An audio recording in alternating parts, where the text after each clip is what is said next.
Are you tired of the endless tips people share about how to make money that end up not working or are just unrealistic? If that is you, I'm going to share one thing that works for me, is in high demand, and it only requires skills that you already have. Hi, my name is Natasha. Straight out of uni, I turned freelancing into a thriving business that created job opportunities for not just myself, but others as well. Now, I'm here to share everything that I've learned with you so you could do the same and build your own success. I know you're wondering, what is this one thing, Natasha? I'm sure you can tell already by the title, but if you can't, it's freelancing. So, now what is freelancing? Freelancing is a type of work where you offer your skills or services on a project by project or contracts basis. Freelancers are usually self employed and have the flexibility to choose their projects, clients, and work schedule. In simple terms, freelancing means working on tasks that you're good at and being paid per project or per job. Now we know what freelancing is. And you may be wondering, how do I get started? Like, what do I need to know? What exactly do I need to do? I'm going to share everything with you guys today. But before we get into that, I just want to share a little bit about my experience freelancing. I've been freelancing for about 3 years now. I started sometime in 2022, and every opportunity that I've gotten from that point until now, I have gotten through freelancing. Either people saw content that I made talking about what I do, or people that I've worked with talking to other people about what I do and how I've helped them, and then literally referring me to them. And then even these people that they referred me to, those people, doing their own research and checking out content that I've made, and that kind of gives them like a second bit of assurance. Okay, I know what I'm talking about. Plus, when these people speak directly with me, I have a portfolio that shows like my work, and my work like literally speaks for itself. And that has grown from not just being a part-time gig. I mean, there's been times when I just work with someone on a part-time basis, on a project basis. This has also turned into full-time gigs. There's been times when I get like when I got a part-time job, it literally turned into a full-time gig. This has happened like 3 occasions, if I remember correctly. Other times, it's turned into working with multiple clients at once, or when I used to partner with other freelancers, other service providers like myself, and we come together and work on a project together, and then when we get paid, split the fee. That turned into, having a team of people working with me, and having like my own agency, so it's just grown into a number of things. So that's just a little bit of a summary about my experience freelancing and what it has done for me. But in this video, I want to take you through the step by step on how to start freelancing if you're a beginner. I'm calling this the ultimate beginner's guide for freelancing in 2025, because I'm going to be sharing with you everything I've learned over the past 3 years in this one video so you could do the same for yourself. So if that's something that you're interested in, then keep watching. Freelancing is in high demand, and this is why I say so. These days, we have more people, instead of having like an in-house full-time staff, they're more willing to outsource things to freelancers, service providers, contractors, and stuff like that. People are starting up businesses every day, and now people are beginning to outsource things to expert freelancers in their field of specialization, and having them come on board, handle specific projects for them, either on a contract basis, hourly basis, whatever it is. And because of that, this is what makes freelancing in high demand, because you are literally offering skills that people are willing to outsource, that people are looking for other people to get done for them. So the first thing you want to do is define your service offering. What service do you want to offer? What do you want people to come to you, for? What do you want people to know you for? Now, in order to do this, you want to take a pen, take a paper, and write out all the skills that you have, write out everything. It's very possible that you have more than one skill. Write everything out. If it's 50, write out all these 50 skills that you have. Now, once you have them, look at every one of them and figure out which ones can you offer to people. In order to figure out which of these skills you could offer to people, you need to do some research. You know how to write, you're good at graphic designing, you know how to edit videos, and you know how to draw. Now we have these four: writing, graphic designing, editing, and drawing. Those are four skills that you have. Now you want to do some research. You know, go on ChatGPT, for example, and just type in stuff like, I'm good at writing, I have skills at writing, editing, graphic design, and drawing. Now, I want you to rank this based on which skill is more in demand. So now you want to focus on number one and number two, because those are the top two skills that you have that other people are demanding for. So that is what you want to focus on. Now, the next thing you want to do is ask yourself a couple of questions. Which one do I enjoy doing more of? I don't completely believe that you need to be fully passionate about a job before you do it. I just think that you need to be disciplined, have the skill, and want to work that job, to be able to do a job. So, but also when it comes to freelancing, which honestly is like having a business of your own. Sometimes it gets difficult. You run into some problems when you're trying to deliver on a project, and you're just, trying to figure something and you're just not able to figure it out. But if you have a passion, a little bit of a likeness, not even love, if you have a bit of love or curiosity at least for that skill, you running into problems would inspire you to want to figure out how to solve this, because it's something you're curious about and it's just something that you know that you need to solve, you want to solve. So that is where like the passion part, when it comes to like working, comes to play for me at least. So now back to what I was saying. Now we have the top two: we have video editing, we have graphic design. You want to figure out which one you enjoy doing more, which one you have more skill at, you know. So now we've decided that graphic design is the area in which we need to focus on because we score more at graphic design. Great. Now the next thing you want to, now you figure out the skill. The next thing you want to do now is you want to niche down. My motto, starting out anything new is one service, one type of customer, one pricing structure. That is literally our goal for this entire video, so that it's simple for you to start doing this and not getting too burnt out very early on. So what is niching down? Niching down is when you figure out, what area of graphic design do I want to focus on? Because when it comes to graphic design, there's a lot of things you could graphic design about. There is, YouTube content graphic design. There is LinkedIn content graphic design, Instagram content graphic design. There is TikTok content graphic design. There's website content graphic design. There's advertising, billboards ad graphic design. There's lots of graphic design, lots of things when it comes to graphic design. But you want to focus on one area. Niching down when you're starting out should basically mean, if somebody wakes you up from sleep right now and they're like, Natasha, I need you to create a graphic design on this, can you do it? That's the first question. It's very possible that it's more than one area that you can niche in. That's fine. Write everything out. That's the point of the book and the pen. Write your ideas as they come to you. Maybe you've niched down and you see that there are 5 areas that you can niche down into based on you're really just good like that. You have 5 areas that you can niche down in, which is amazing. The next thing now you want to do is you want to do some research. Go on stuff like Upwork, go on Fiverr, go on LinkedIn.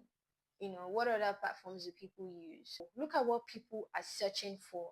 What type of when it comes to graphic design, when it comes to this niche that you have, this niche areas that you decided on, which of them are people looking for? Which of them is in demand?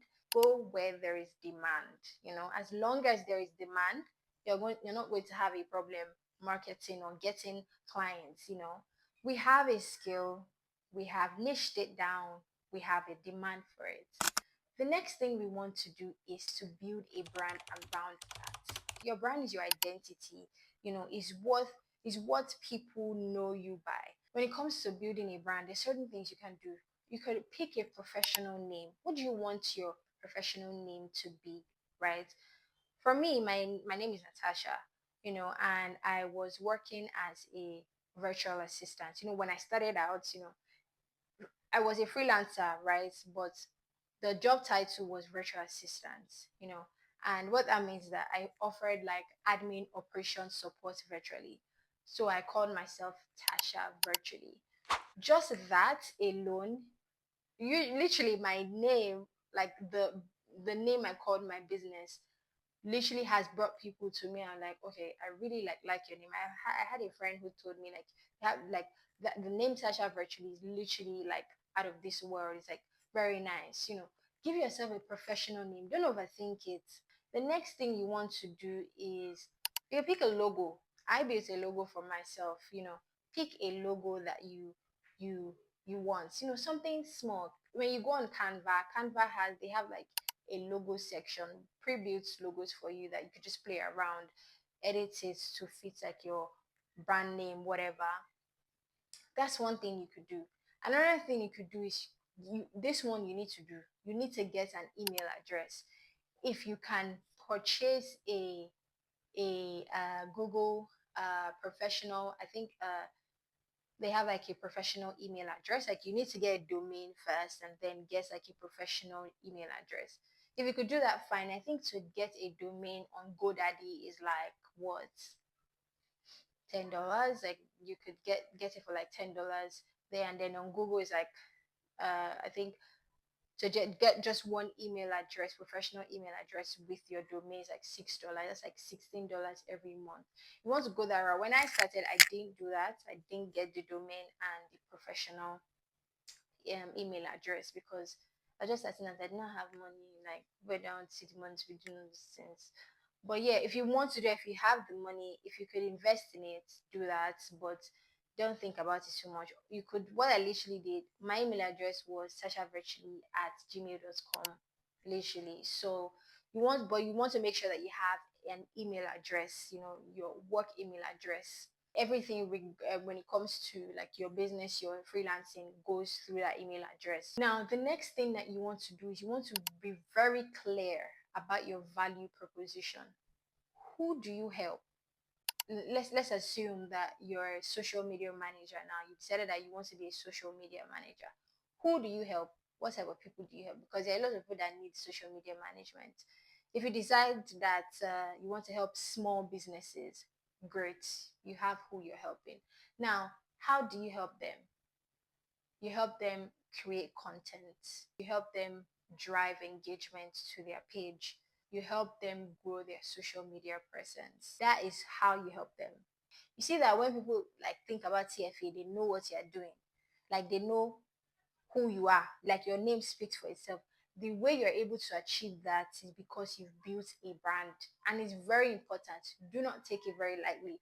Because and the reason why you don't want to take it lightly is because that is one way to differentiate yourself from other social media managers.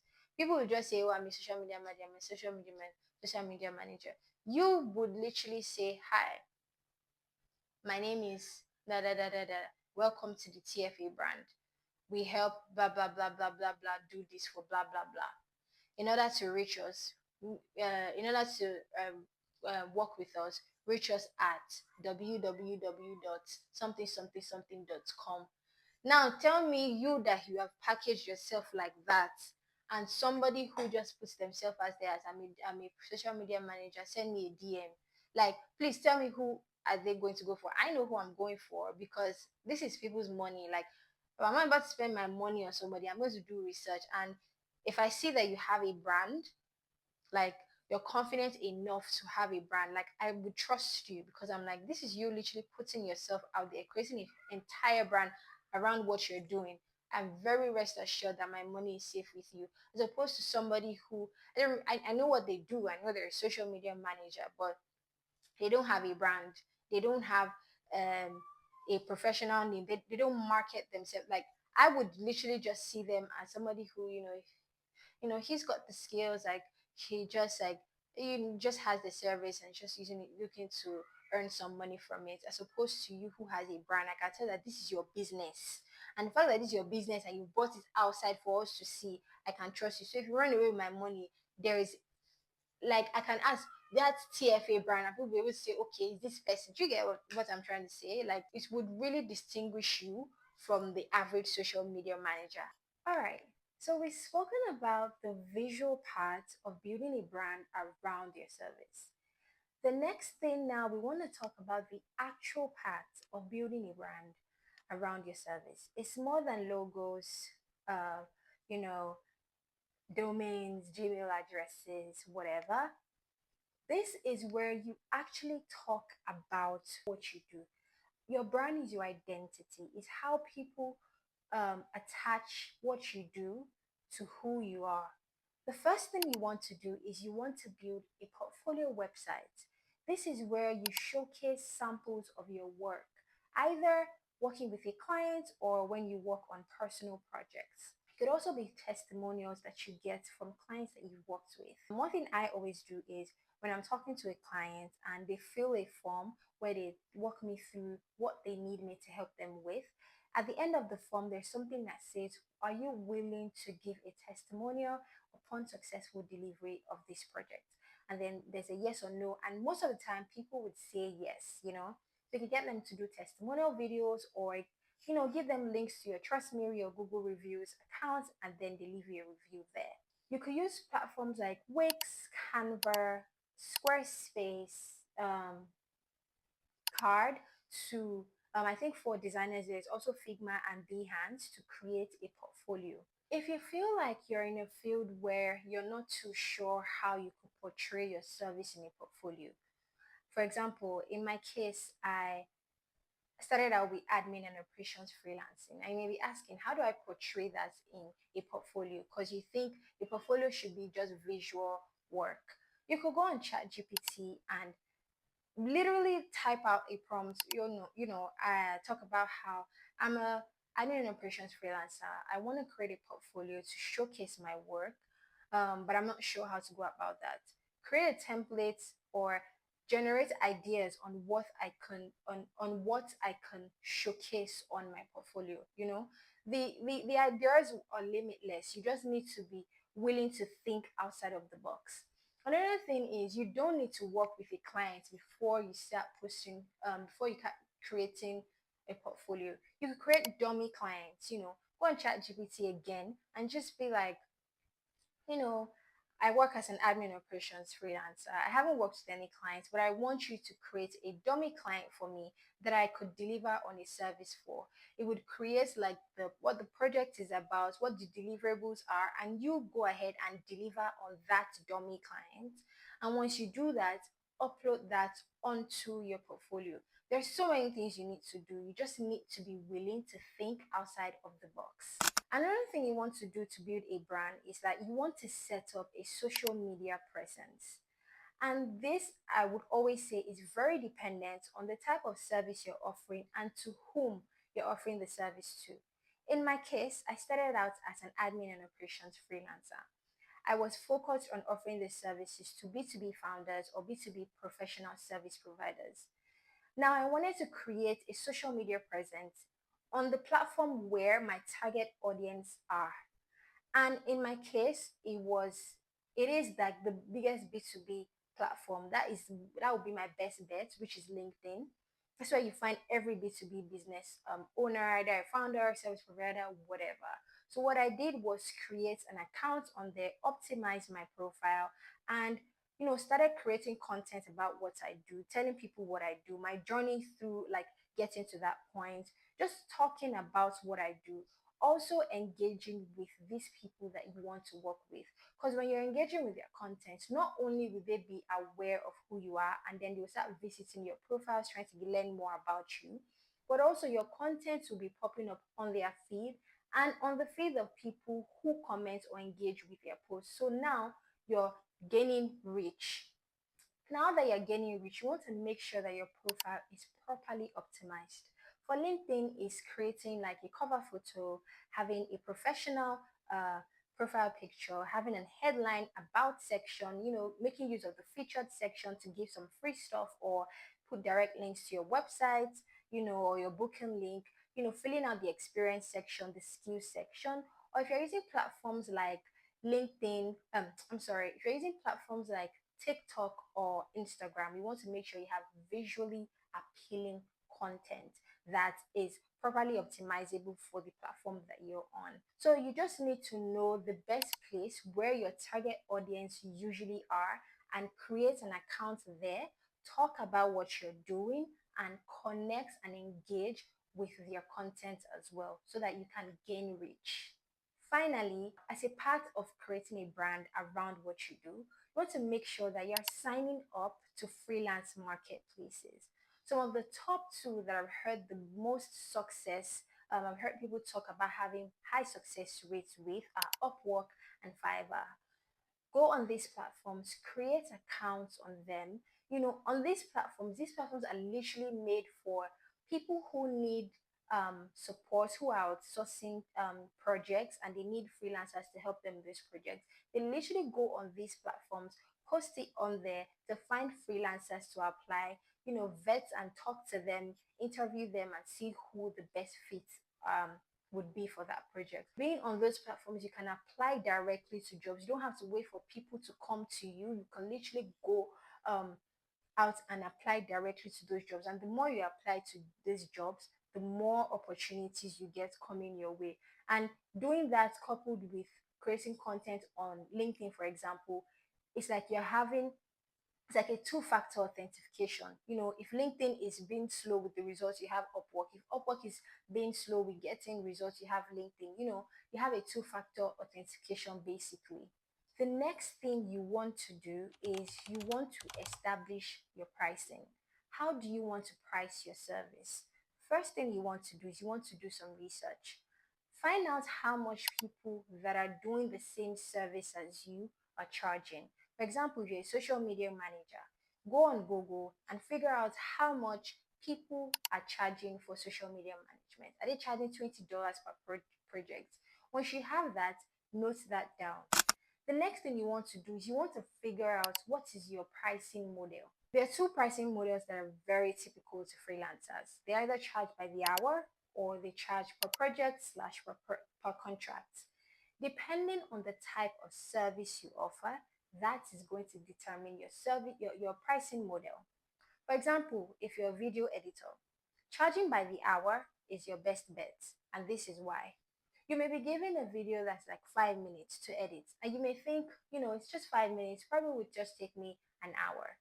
And then when you start editing the video, you realize that the video was not shot properly. So you literally need to perform magic so that video comes out well. And there's something that you assumed would take you 1 hour, now takes you 5 hours, and you already charged for a 1 hour job. That way, you should change yourself. If your service is an open-ended service, one where you cannot fully determine the timeline that it would take, it's best to charge by the hour. And you use a tool like Toggle, to track your hours. And once you're done with the project, you send them the project as well as your hours, which were tracked with Toggle. And then they can see, okay, this is the number of hours that it took. And then they could charge you for the number of hours it took. But if you're working a service that is very defined, like for example, writing blog posts, if someone comes to you and you're like, I need you to write 5 blog posts, no matter how complex the topic is, no matter how new the topic is to you, you already would know based on them giving you what the idea for the blog posts are, you would already know how long it would take you. So then you could be like, okay, these 5 blog posts would cost me 500, will cost you $500 because you can give a definite answer on how long it would take. as opposed to editing. Now, the next thing you want to do is you want to start with competitive rates. If you do your research and you see that people are charging 20, social media managers, for example, are charging $20 per project, you want to start charging $15 per project because you're new to the field. You haven't gained as much traction as these other people that are already in the market. And this is a way for you to attract people to yourself because not only are you good at what you do, you're also relatively cheaper. You're not too cheap because if you're too cheap, people run away. But you're relatively cheaper. Once you have a client that has paid you $15, when you get your next client, you can go up to $17. After that client, you get another client, you can go up to $20. Never be afraid to start relatively lower than the typical market rate because as a beginner, it's a good way to get yourself some traction, especially since you're just starting out. And finally, when it comes to pricing, the last thing you want to do is you want to figure out your payment platform. There are a ton of payment platforms now in Nigeria that not only allow you to earn in dollars but also in other currencies. Platforms like Gray, GigPay, Payday, what Cheaper Cash, there are a ton of them that I can't start listing. But you need to figure out the payment platform that works best for you based on the exchange rates. You need to listen to the feedback from other people on the one they've used that works well for them. You also need to figure out like what the fees are, like which one based on okay which one costs less, which one costs more, and also you need to figure out how many days it takes for your money to get to you, what's the customer service like, figure out the best payment platform. I personally will recommend Gray. They're really good, like really good service, and there's a lot of reviews online from other people. They're really good payment platform, especially to earn in foreign currencies. The next thing you want to do is create your client outreach plan. That means how do you want to generate clients? What is going to be your strategy for that? The first thing I usually say is start with your warm connections. Friends, friends of friends, family, previous employers, communities that you're already a part of.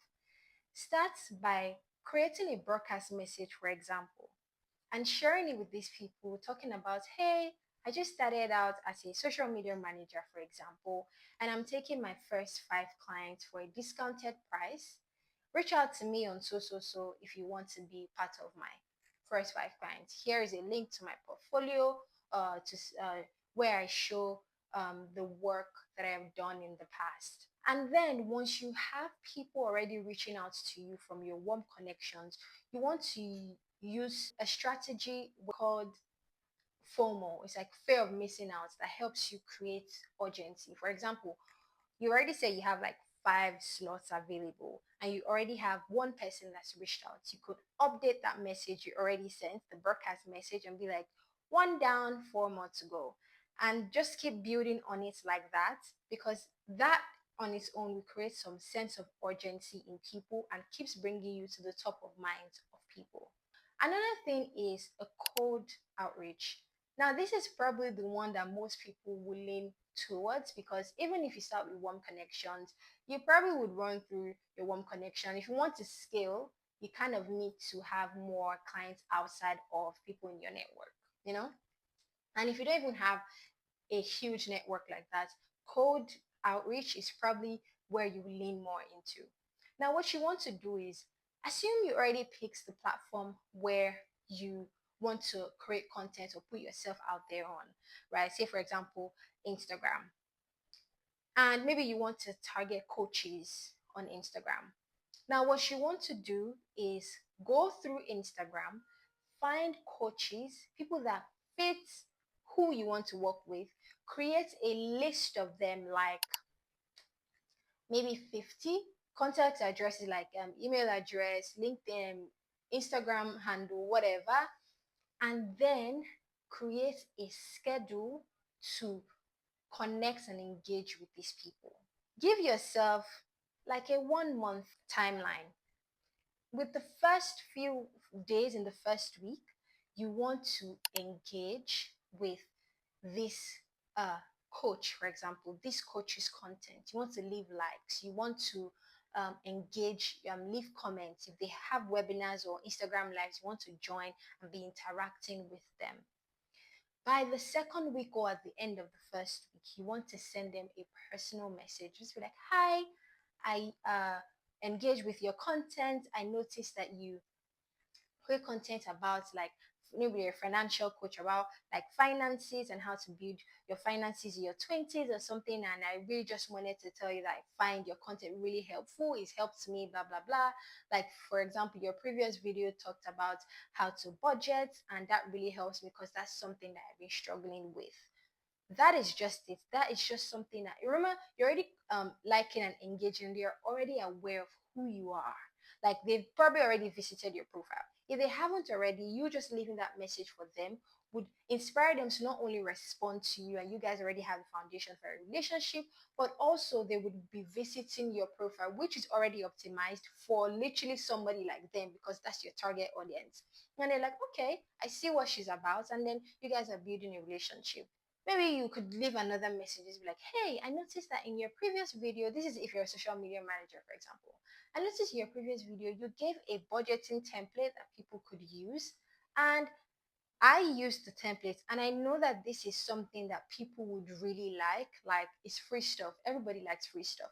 But I noticed that you didn't get the traction, as much traction as I expected, because that was really nice content. So, being a social media manager, I decided to do a little bit of digging, and I noticed that you didn't use the right hashtag. And you can say something like, when you're using creating content like this, it's always good to use hashtag like hashtag moneymaker, hashtag 2025 big money, whatever, and that would drive um, engagement for you. I just wanted to leave this tip because I really like your content, and I think that other people should also, get to see this type of content. Now you've given free value to them for no money. You did that without plucking a hair, like you didn't pluck a hair from your head, you didn't break a sweat. You've built a relationship like with a potential client, and now they don't only know about you, but they also know what you can do. By the third week or by the end of the second week, you then want to, you're still engaging, still liking, you then want to reach out again and be like, hey, I shared with you like a previously, just following up on my, um, hi, how have you been? Following up on my previous message, I shared a tip. Have you been able to try out the tip? Like, how did it work for you? Did you see any changes? Are you, whatever. If they saw changes, you're like, oh, fantastic. I'm really happy that you're getting the engagement that you need. I actually have more ideas where this come from. I'm happy to get on a call and we could just dissect one of your content ideas. Or if they say, no, I didn't get the result that I wanted, we're like, oh, that is strange. Would you like to get on a call actually and walk me through how you went about it? Like you're building a relationship with them, but you're also pitching your service to them, and you're giving them free value, and you're not even breaking a sweat. So when you pull them into a call, you give them bits and pieces, something that keeps them wanting more. And another thing I always say is, if you're offering a service, for example, that is just normally, because of the number of time and the amount of energy it takes, it's just expensive. And it can be very hard to convince people to use your service and having to pay that big price at the jump. If it's something like $100, for example, you want to find a way to extract a part of the whole thing that you give them for $100, extract a part of it, and try to give that to them for just $20. That is what I call a tripwire. Let them use a part of it for just smaller than the actual price. And then once they get the results that they need, you've built trust with them, and they will be willing to invest $100 because you just gave them a lot of mind-blowing value for like $20. But it's something that it's like literally like 10% of the whole 100% that you have to offer. Another thing is, don't be afraid to offer free services. I know people are always like, don't offer free service, don't offer free service. Don't be afraid to do that. If you're just starting out, you need to build trust. That's the most important thing that you want to focus on. You want to build trust with people. And the best way to do this is when you offer free service or offer a tripwire, you're building trust with people, and people can see that, okay, you really know what you're talking about. When they have that, when they trust you, then they'll be willing to offer and pay big money for the actual thing. The final thing you want to do is you want to utilize social proof. Get testimonials from people. You know, let people share their experiences with you when you're able to deliver like on services for them. And when they do that, milk the hell out of it, create content about it, post the videos. If people give you testimonial videos, post those videos, give social proof to online about what you do. You're building trust. You're not only building trust, you're showing people what you can do, and you're giving them guarantee that you know what you can do, and you know what you're doing, and you can deliver 100% on what you're doing. So don't be afraid to share those testimonials online. If someone tells you, oh, Natasha, what you did, oh my God, you helped me get 100 leads, and you'd not even plan to help them get 100 leads, but you helped me get 100 leads, post it. Like literally post it online, let people see. Utilize social proof. It's a very good way to establish trust and show credibility. The next thing you want to do is to build a service delivery workflow. What do I mean? Remember, I said part of being a successful freelancer is portraying yourself as a brand. Now, if you're working with an established business, you would notice that they have a process for how they do things. If you've had a chat, you've had a call with a prospective client and they've decided, all right, I like what you're about, I like what you do, I want to work with you. What's the next thing that you do? Do you just start working with them? And if you start working with them, what does that look like? These are the things that your clients would usually want to know, but there are also things that you also want to know. So you need to have an onboarding process. If you've decided you and a client, prospective clients have decided to work together, what's the next thing you want to do? You probably want to send a proposal. A proposal is where you put together what the services you'll be offering are, the timeline, how much it would cost. You send that over to them, they approve the proposal, then you send an invoice and a contract. Once you have that, maybe the next thing you guys want to do is get on a kickoff call, which is where you guys go into proper detail of everything, and then you capture every information that you need to deliver on that service. You also decide on how often you guys want to meet up. Do you want to have weekly calls? Do you want to have daily check-ins? Or where do you guys want to communicate on? Like, are you going to communicate on Slack? Are you going to communicate on email? Or maybe you want to offer this service. There are things that you need access to. What type of things do you need access to? How do you get this access to them? Maybe it's login information. What platforms are you going to use to get this login information? Where are you going to store this login information to ensure data confidentiality? It's very important for you to determine what your onboarding process is going to be for your client. Another major thing is you want to determine a project management tool.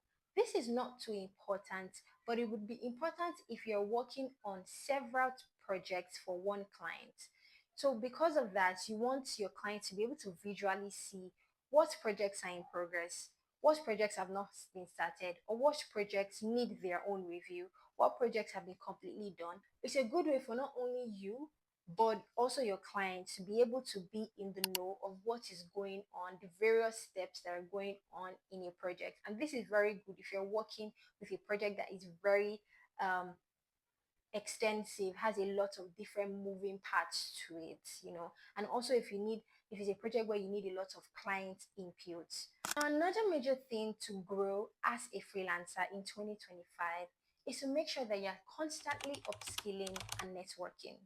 You want to make sure you're taking courses, you're getting certifications, because these are things that are going to be able to show your clients that you're a professional, you're an expert at what you do. Another thing is that you want to join communities, either communities for freelancers in general or people who are service providers like you. If there are communities for um, let's say social media managers, for example, you want to make sure that you're joining those communities. Not only would you be able to find your prospective clients, but you also be aware of opportunities.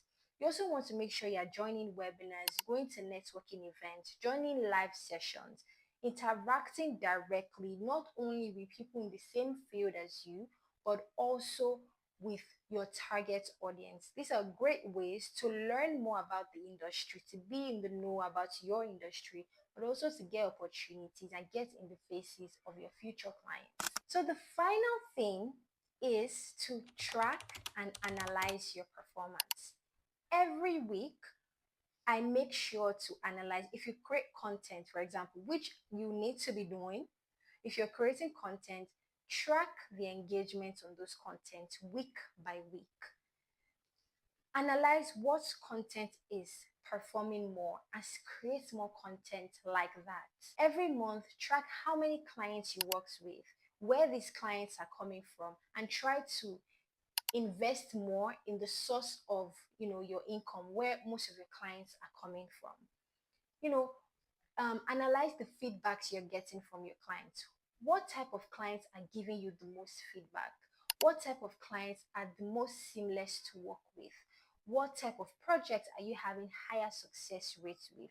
These analytics, you need to make sure that you have them because there are things that you can use to scale up as you grow in your business as a freelancer. You scale based on things that have already worked in the past, not new things. And the only way you know things that have already worked in the past and build on them is if you are tracking those analytics. Do your research. Things are always actively changing. Now we live in an AI world. Figure out a way to add AI skills to the services you already provide. Stay updated so you don't become obsolete and you become somebody that you are still living in 2015 when we're in 2025. Try to upgrade how you do things, the way you deliver your services, what type of services you deliver on. Make sure they are aligned with today's day and age so that you stay relevant. So that is everything you pretty much need to know in order to be a successful freelancer in 2025. If you found this video very helpful, and if by the end of this video, which I believe you already have a foundation for what you need to do to get started as a freelancer, let me know in the comment section. You can also send this video to people who you think will find this very useful. Based on the things that I've spoken about today, if there are aspects of it that you would like me to go more in detail, just leave a comment for me in the comment section. I would review every comment and create as much videos based on you guys' recommendations as I can. Thank you so much for sticking with me up till the end of this video. I really appreciate that. I'll see you guys in the next video. Don't forget to give me a like, comment, share this with people who you think find it very helpful, and I'll see you guys in the next video. Bye.